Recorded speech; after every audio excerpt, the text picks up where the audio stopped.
فضائیہ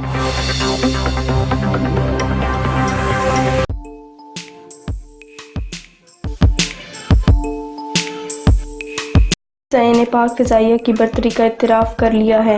بھارتی فضائیہ نے اپنی رپورٹ میں کہا ہے کہ پاکستان کی فضائی صلاحیت ہم سے زیادہ ہے۔ رپورٹ میں کہا گیا ہے کہ پاکستان نے 1999 میں کارگل جنگ کے بعد اپنی فضائی صلاحیت میں بہت زیادہ اضافہ کیا ہے، جبکہ بھارتی فضائیہ کی صلاحیت میں اضافہ اس لحاظ سے اضافہ نہیں کیا گیا۔ بھارتی فضائیہ کی رپورٹ میں کہا گیا ہے کہ اگر بھارت کے پاس بھی پاکستان جتنی صلاحیت موجود ہوتی تو بھارت 26 فروری کو پاکستان کا زیادہ نقصان کر سکتا تھا اور 27 فروری کو پاکستان کے حملے کو روکا جا سکتا تھا۔ بھارتی فضائیہ کی اس رپورٹ پر تبصرہ کرتے ہوئے DGISPR میجر جنرل آصف غفور نے اپنے ٹویٹر پیغام میں طنزیہ انداز میں لکھا ہے کہ ہزاروں خواہش ایسی کہ ہر خواہش پہ دم نکلے۔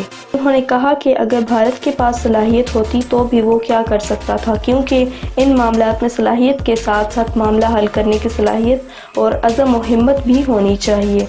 یاد رہے کہ 14 فروری کو پلوامہ میں بھارتی فوج پر خودکش حملے کا الزام بھارت نے پاکستان پر لگایا تھا اور 26 فروری کو پاکستان کے علاقے بالا کوٹ میں بھارتی جہازوں نے پے لوڈ کرنے کے بعد بھارت نے دعویٰ کیا کہ بھارت نے پاکستان میں 300 سے زائد انتہا پسند مار دیے ہیں، لیکن پاکستان نے ان تمام دعووں کی تردید کی اور بالا کوٹ میں اس جگہ غیر ملکی صحافیوں، ملٹری آتشوں اور سفرا کو لے جا کر معائنہ کروایا کہ یہ بھارتی بم جنگل میں ایسی جگہ گرے جہاں کوئی شخص یا کیمپ موجود نہیں تھا۔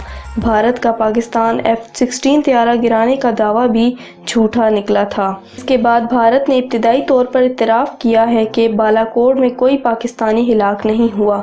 اب بھارت نے اپنی ناکامی اور پاکستانی فضائیہ کی برتری کو تسلیم کر لیا ہے۔